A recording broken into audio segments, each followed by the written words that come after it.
그리스도의 풍성하신 은혜와 사랑이 늘 함께 하시기를 바랍니다. 오늘 이 아침에는 사도행전 제18장 1절로 8절까지의 말씀, 생명의 삶 큐티 8월 3일자 말씀입니다.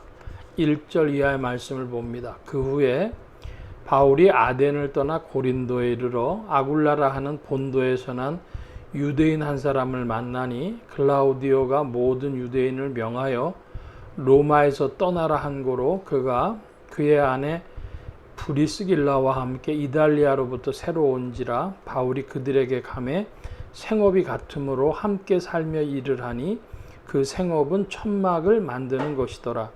안식일마다 바울이 회당에서 강론하고 유대인과 헬라인을 권면하니라. 실라와 디모데가 마게도냐로부터 내려오매 바울이 하나님의 말씀에 붙잡혀 유대인들에게 예수는 그리스도라 밝히 증언하니. 5절까지의 말씀 먼저 보는데요. 바울이 이제 아테네를 떠났습니다. 그래서 고린도에 갔는데 거기서 어떤 사람들과의 만남이 예비되어져 있었습니다. 그것은 브리스길라, 또 그 아내 이름이죠. 남편의 이름은 아굴라라고 하는 사람입니다. 아굴라와 브리스길라 이렇게 부부인데요.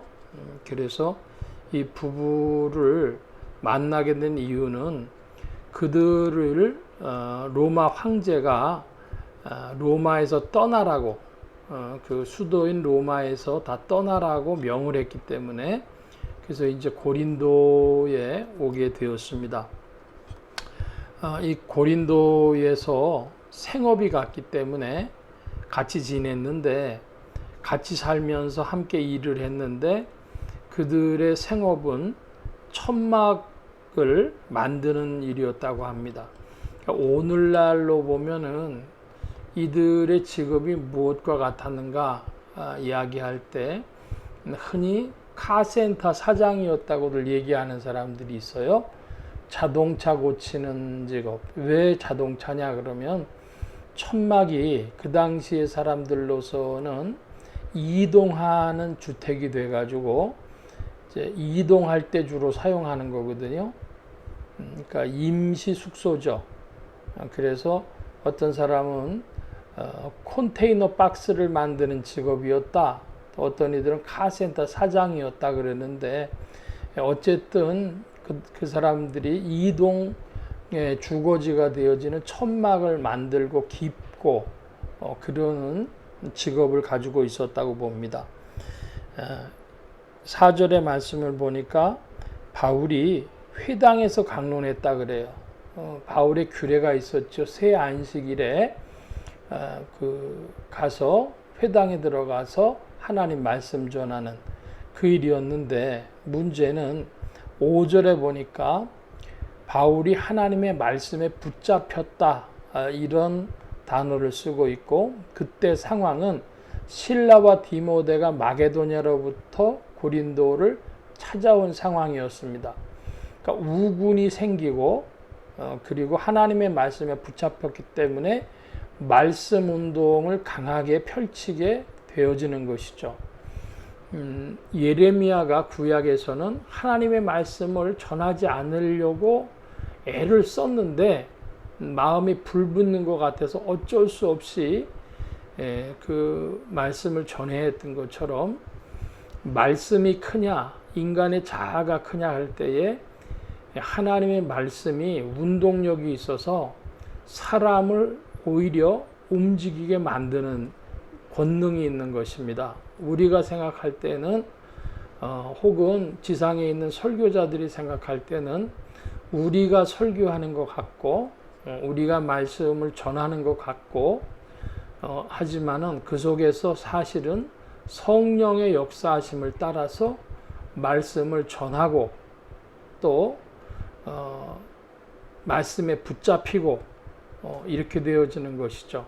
그래서 우리가 오늘도 우리의 삶이 말씀에 향하여 뜨거워지고 베레아 사람들처럼 말씀을 상고하고 또 어느 때는 말씀이 우리를 붙잡고 하는 이 말씀의 역동성, 말씀의 운동이 여러분과 더욱 함께 하시기를 바랍니다.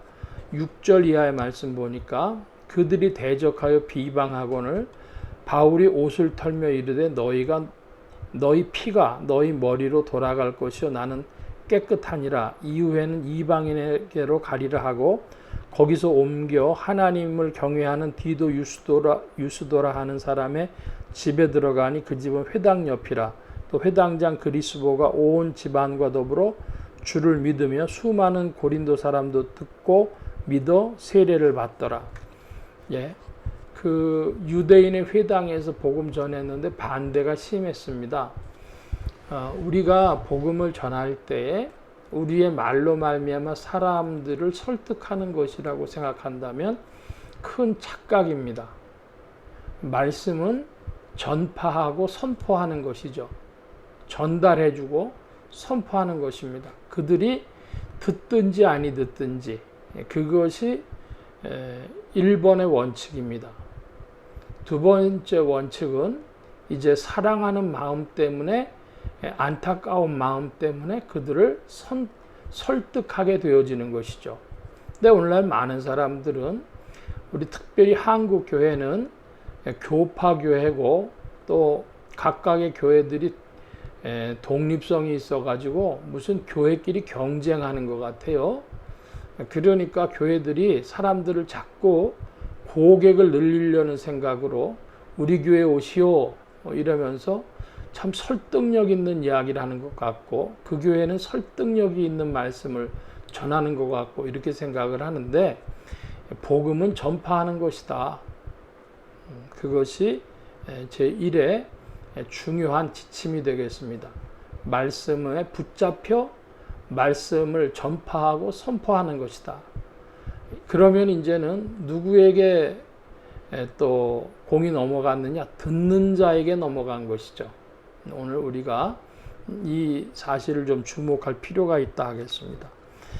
그랬더니만 믿는 사람들이 나오는데 디도 유스도 또 회당장 그리스보 이런 사람들이 믿었어요. 그런데 듣고 믿어 세례를 받더라 그랬습니다. 세례가 무슨 의미가 있느냐? 그랬을 때 이 세례를 하나님의 생명책에 기록되는 사건으로 이해하는 분들이 있죠.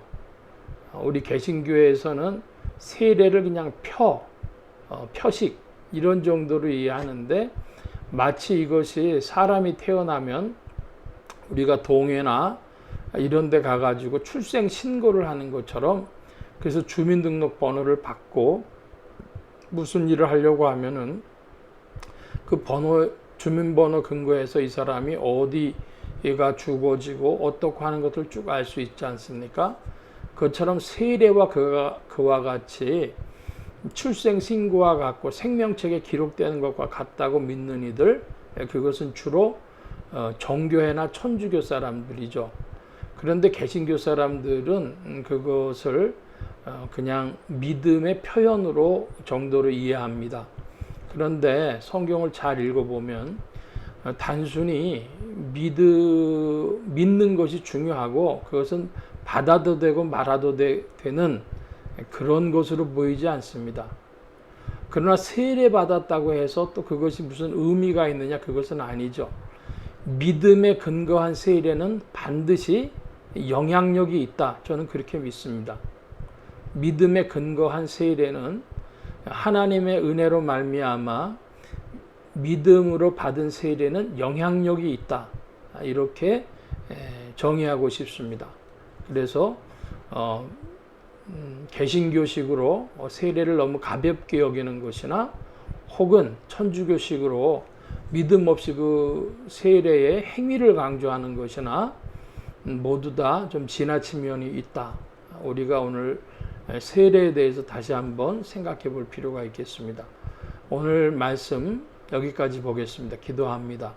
만복의 근원 되신 주님 함께하여 주셔서 우리의 신앙이 하나님의 말씀에 붙잡히고 하나님의 말씀을 상고하고 전하고 듣는 말씀의 역동성이 일어나게 하시고 그 듣고 믿은 결과로 세례받는 무리들이 더해질 때 오늘도 주께로 돌아오며 주의 이름으로 세례받는 무리들이 더해지기를 원합니다. 복음의 역사 가운데 주의 세계를 더 확장하시며 나타내어 주옵소서. 온 교회와 성도들과 주의 종들이 함께 하심에 예수 소망 교회와 온 성도들과 부족한 종에도 함께하여 주옵시고 복음 전파 영혼 구원하는 일에 쓰임 받으며 성령님과 함께 더욱 전진케 하여 주옵소서. 도우심 구하며 감사하며 의지하올 때에 예수 그리스도의 이름으로 기도하옵나이다. 아멘. 하늘에 계신 우리 아버지여, 이름이 거룩히 여김을 받으시오며 나라의 마옵시며 뜻이 하늘에서 이루어진 것 같이 땅에서도 이루어지이다. 오늘날 우리에게 일용할 양식을 주옵시고 우리가 우리에게 죄 지은 자를 사하여 준 것 같이 우리 죄를 사하여 주옵시고 우리를 시험에 들게 하지 마옵시고 다만 악에서 구하옵소서. 대개 나라와 권세와 영광이 아버지께 영원히 있사옵나이다. 아멘.